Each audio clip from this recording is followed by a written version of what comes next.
In this video, we will cover how to create a new district grant application for your club. This video assumes you have watched the Accessing the Grants page and Setting Up Signers videos and are already located on your club's grant page with the appropriate org year selected. So start off by clicking the New Club Grant Request button. You'll be asked to fill in the project name. Double check that the organization year is correct. You can ignore the priority and round fields for now. In the city, state, and country, they are asking for the location of the project, not your club. So, information. The target completion date is when you anticipate having the project completed. Note, all projects must be completed before March 31st of the Rotary year. For the area of focus, your project may fall into more than one area of focus. In this step, you should select only the most significant. And the project description should be a brief couple of sentences description, no longer than 250 characters. And this can be copied and pasted from a Word document or another source of text. And when that's done, go to the Clubs Involved tab. If you're going to be having another club partner with you, find that club on your list, select it, and hit the right arrows. This is a good time to save your draft, and once you save it, other tabs will appear, such as Budget and Documents. Next, you will select the Contacts tab, where you will select the members who will be notified regarding updates to this grant and receive communication from the grant and audit committees. So you just scroll looking for the names.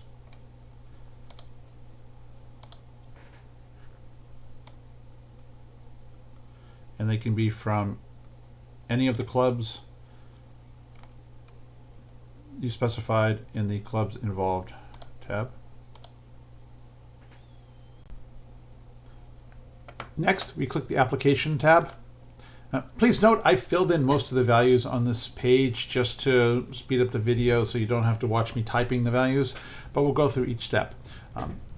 Enter the start and completion dates. Really important note, you cannot spend any money on the project until the grant is fully approved by the Rotary Foundation, which usually happens about August. This applies to your club's funds as well as partner Rotary clubs and any partner organizations. One other note about your start date, we do expect that at the time of your application, all projects should be shovel-ready and implemented as quickly as possible. The next step is to enter the mailing address where you want to receive the checks from the district, and that is after your interim or final reports. Next is the project summary.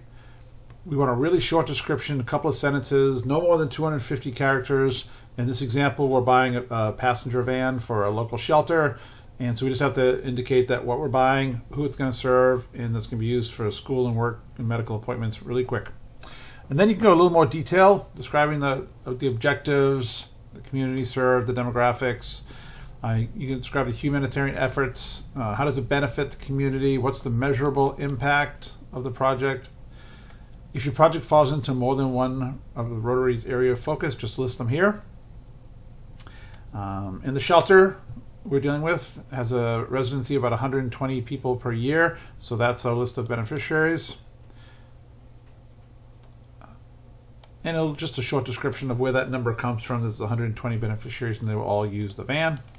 Sustainability is really important for district grants, all Rotary grants. So they asked about any skill and knowledge needed. In this case, it's just regular vehicle maintenance, no special skills needed, but if there was training that needed on any equipment, make sure you provide that information. We want to know who's going to be purchasing expendable supplies. In this case, the shelter will be buying them for the tires and oil and gas and anything that's expendable. And then maintenance, if there's equipment that needs to be maintained, please let us know how it will be maintained and who will be in charge of maintaining it. In this case, the shelter is responsible for maintaining the vehicle.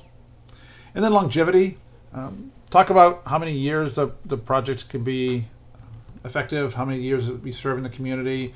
We ask for 1-year estimates on the beneficiaries, but let us know. If it's a van that's going to last for 15 years, let us know that.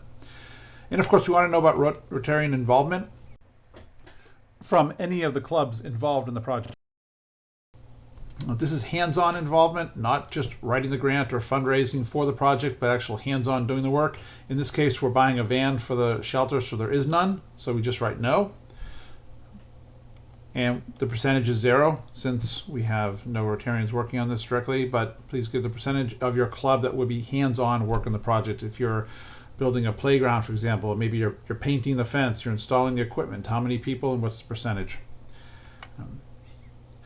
Rotarians don't do work in the community for public praise, but public awareness, publicity is very important. It's how you may get new members, you may get new partners, you may get donations. So we want to know what your general plan is to make the public aware of this project.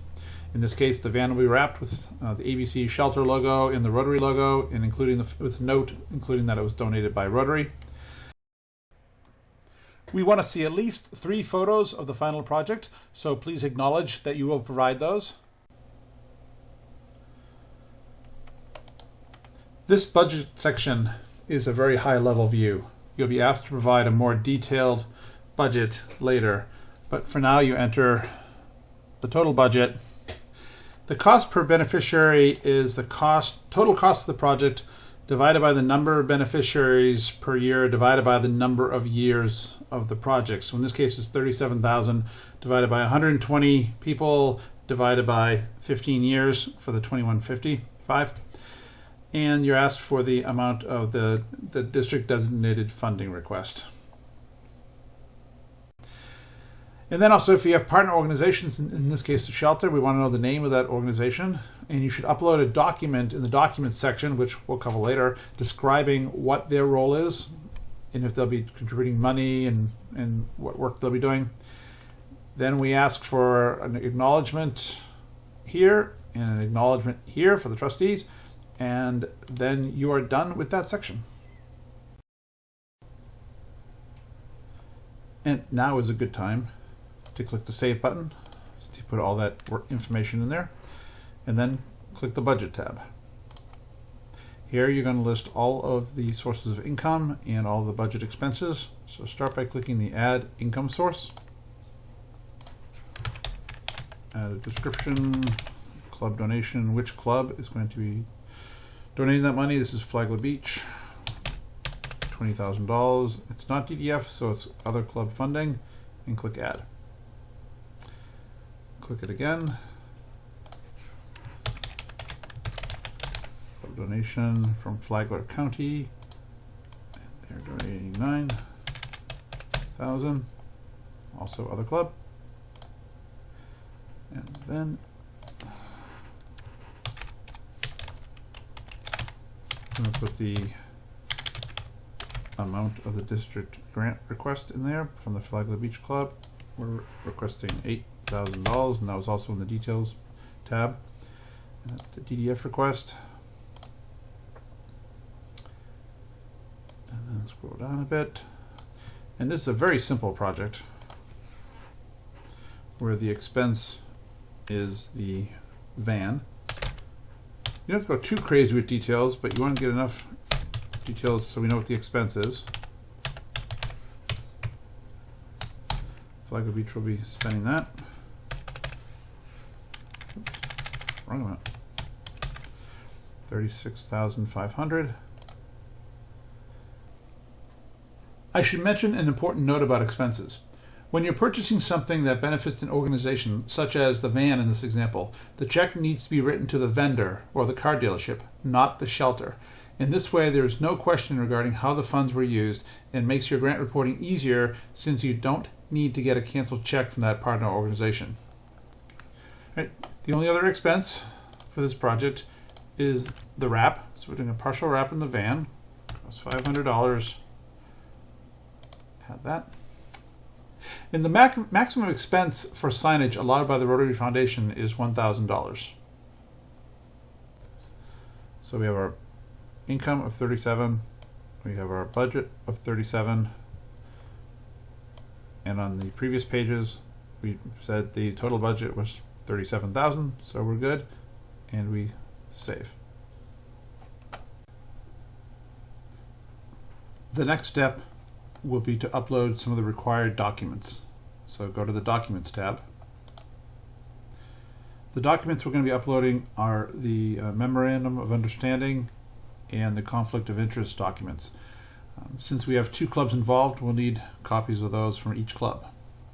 So when you get them on your file system, click Upload File, browse and find the file, and you can select the Memorandum of Understanding for Flagler Beach, upload it, upload again, and get the one for Flagler County.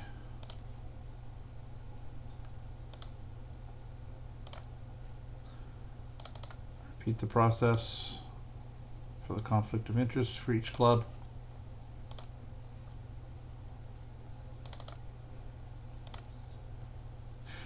In OneNote, you can't have multiple COIs, multiple MOUs for each club, especially in the time of COVID when people aren't getting together. They may not be in the same place to sign the document, so you could have 2 documents each signed by one person, and that's okay. So.